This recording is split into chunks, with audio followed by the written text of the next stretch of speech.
us with your questions at 731-1230. Now, here again, your host, Paul Montelongo. Let's get it started. Let's get it started. Welcome back, Paul Montelongo, Get a Grip Business Radio here at KLAV, Talk of Las Vegas, AM 1230. I am your serial entrepreneur host, Paul Montelongo. You can follow the show at paulmontelongolive.com, live streaming as we speak right now in the studio. With me is my guest co-host, Heather, and also our guest, Steve G. Jones, Master of Influence and clinical hypnotherapist. I'm going to get that word right. We'll have it soon enough. You know, before we continue, I want to go back to a couple of these myths about sales.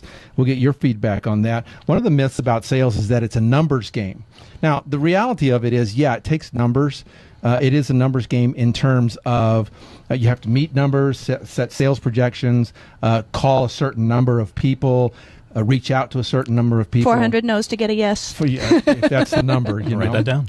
You know what? That's a really great point. How many no's does it take to get a yes? It's so multifactorial. It'd be difficult to calculate per person, per situation, per sales call. Have they had coffee yet? You know, are they in a good mood? Who are they talking to? Key sales question. Hello, have you had coffee yet?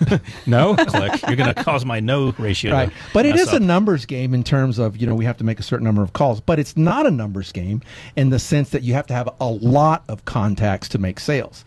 Because if you're methodical about your sales, if you're on the right path, if you're building the rapport like we've discussed, if you're calling warm clients, if you have a great sales proposition, then those, quote, numbers, they reduce, and your efforts are more direct, your efforts are more fruitful because you're doing the right things at the right time with the right people. So you're saying it's about quality over quantity.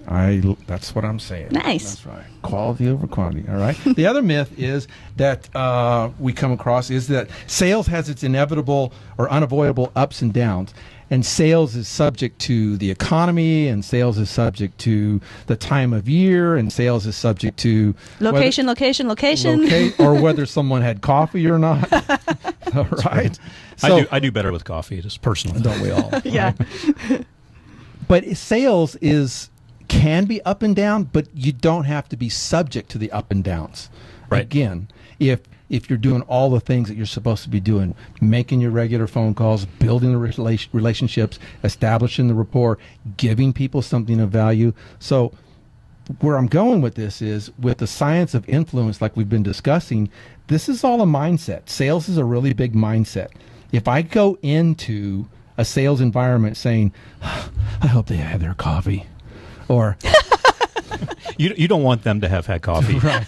Or you have the coffee. Or I'm only on call number 12. I've got 18 more calls to go before I say, before they hear a yes, right? Negative mindset. Right, the negative mindset. You killed it before it even started if you go into that. Exactly. So then from that perspective, it's not an up and down game. It's a consistent game based on our thinking. Having said that, with the science of influence, how do we train ourselves to have that consistent, methodical thinking about our success and our level of success through the quote-unquote ups and downs? Well, that's where hypnosis comes in, and that's where programming yourself comes in, and realizing that it's not all about the other person and what you can throw at them and how you can manipulate them or anything like that. A lot of it is about programming yourself for success, using hypnosis recordings, for example. You can make your own hypnosis recording and program yourself for success. You can get hypnosis recordings. You can work with a hypnotherapist. You can do something as simple as writing affirmations. People make fun of affirmations. You know, I'm good enough, I'm smart enough, and doggone it, people like me from Saturday Night Live. But Stuart Smalley. Exactly. But the truth is affirmations do work, despite the fact that it's kind of funny. So you can write them. You can take a black Sharpie, that's what I do, and write them on your bathroom mirror. So at least you see them before you go to bed, and in the morning you see them. Write 3 affirmations. Write them as if they've already happened, and write them very positively. And what you're going to find is that just like a song that you may not like gets stuck in your head, those affirmations get stuck in your head, and they're there for you at key clutch moments. So if you don't want to go through the effort of using hypnosis recordings, at least have exposure regularly to affirmations. But what happens when, you know, sometimes you'll have an affirmation like, I'm a great salesperson, and then your ego kicks in and says, no, you're not. Right. And then you got two voices in your head. Right. And when I work with clients, I usually find in about week 3, they're sabotaging themselves. So it's weight loss, building sales, anything where their confidence is being built up. About week 3, they sabotage themselves. And that's because of a deep-seated belief that they're not worthy. They're not good enough. They do deserve not good things, and they don't deserve the good things. So And that's a whole different issue. that gets a little deeper, and that you may want But you to can work coach with. somebody through that? Yes, absolutely. I'm used to that. I expect it actually in week 3. I look for it. And usually if I'm working with someone on weight loss, they'll start binge eating in week 3. And that's great because we get it all out. If I'm working with someone on building wealth, they'll gamble a lot of money away in week 3. It's very predictable. Wow. And the reason is their subconscious mind is kicking in because they're not comfortable with a lot of money. They're not comfortable with the attention they get with losing weight. They're not comfortable with whatever success that they're moving toward. They know that can lead to negative attention. They have and to get back pain. in their comfort zone. Right, so they don't get hurt. Right. And so that's something that I would work with a hypnotherapist on. It's a little deeper than that. If someone wants to record their own hypnotherapy, Hey, wow. Recording. Nicely done. if somebody wants to record themselves, this is what you're suggesting, is what I'm hearing. Yeah, Right? it's- That created their own tape or their own CD, right? Right. How does that happen? It's like, because as far as I know, there are a lot of people that don't really like the sound of their own voice. Well, if you don't like your own voice, don't do it. Just buy there's so many hypnosis recordings online. In addition to mine, there are just tons of them out there that you can use by professionals. But if you like your own voice or don't mind it, it's great because you can put your own information on that. And the way you do that is with a 5-part process. First, you do the induction. Talk for about 10 minutes about something you enjoy, walking along the beach, and involve all the senses, something to see, something to smell, you feel the sand and so forth. Just talk about something you like doing for 10 minutes. Not anything exciting, just something that's relaxing and beautiful.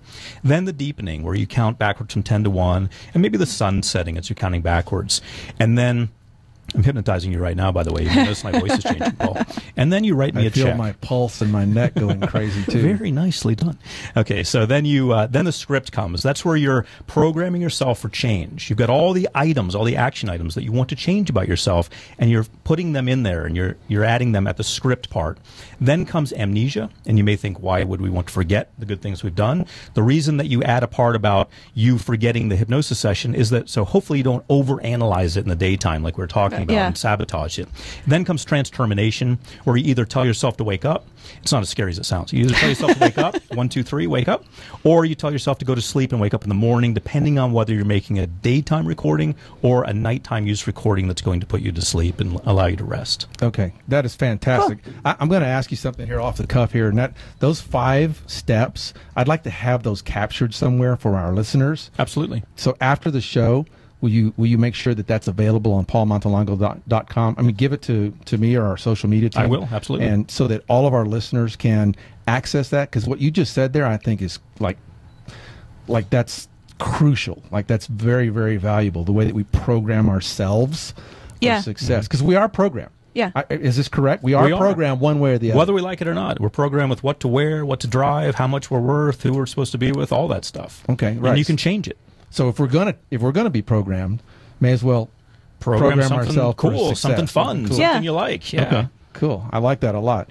All right, so let's go back to this negotiation, these meetings that we're in, a sales call, a negotiation, some kind of crucial meeting that we're determining we want good results from. Okay, somebody's on the other side of the table. How do we determine if they're lying to us? Okay. Because I've just heard, I'm just saying that there are people out there in the world that will lie to you in a sales What? environment. Paul, this is groundbreaking. What? Yes, I read it somewhere on the internet that somebody might internet. lie to you in a sales environment, okay? So how do we know if that person on the other side of the table is being truthful with us or not? Okay. Great question. And this technology that I'm about to share is actually taught at the law enforcement training centers of the United States, and realize that federal law enforcement, and realize that there are about 90 different agencies. You get the FBI, CIA, plus plus a lot more you've probably never heard of. They are all trained with this technology that I'm about to share. I didn't create it. It's from neurolinguistic programming. But if they believe it, if the federal government believes in it and teaches it, it's what the agents are using, then I think it's worthy of learning. And it's very simple. You're looking at someone's eyes and which way they're looking when you're talking with them. So we know from research and experience that when someone is looking to the upper right, when they're looking to the upper right, that means that they are creating something visual. So if I were to ask someone to think about what the Statue of Liberty looks like with a pink dress on. The Statue of Liberty doesn't have a pink dress. They would have to create that in their mind. just looked up to the right. Okay, there you go. And you saw a pink dress? I did. I saw her On the green Statue with a of pink Liberty. dress. Sorry to put that image in your mind. It could have been a lot worse, though. All right. So that means they're creating something visual. They don't have a reference for that. They've got to create it in their minds. Is that a positive or negative visual image if I'm looking up to the right? Depends what you think about. It's neutral. It's neutral. So far, everything's neutral. Okay. I'll explain how it gets positive or negative soon. That's a All great right. question. Now, if I ask you to remember something that you have actually seen, you will look up and to the left because you will be remembering something visual. So up and to the right is creating something. Up and to the left is remembering something. Same with auditory. If I ask you to remember something you've heard, then you will look straight over to your left. If you're creating something that you haven't heard, like the Rolling Stones singing Madonna song, for example, you will look off to the right, straight off to the right. So now I can ask you questions. Where were you on the night of the 14th? You know, what did you see? Well, if you're looking up and to your right, you're creating it. You're creating something that you didn't actually see. Wow. You know, what did you hear that night? If you look over and to the left, I know you're remembering something that you heard. If you look over and to the right, you're creating something that didn't happen. Fascinating. Wow. Yep. So when we're in that negotiation or in that meeting and we're paying attention to the eye movement Watch of where the they other go. person, we can tell creating a story, maybe lying to me, Right. or being factual. They're telling me the truth in this particular question or scenario. Yes, and the only caveat is some people are oppositely oriented, so you have to go ahead and test ahead of time. Go ahead and make sure it's calibrated. Ask them questions you know the answer to, and look for where their eyes are going. Once you have that set, then you can start asking questions. Where were you on the night of the 14th?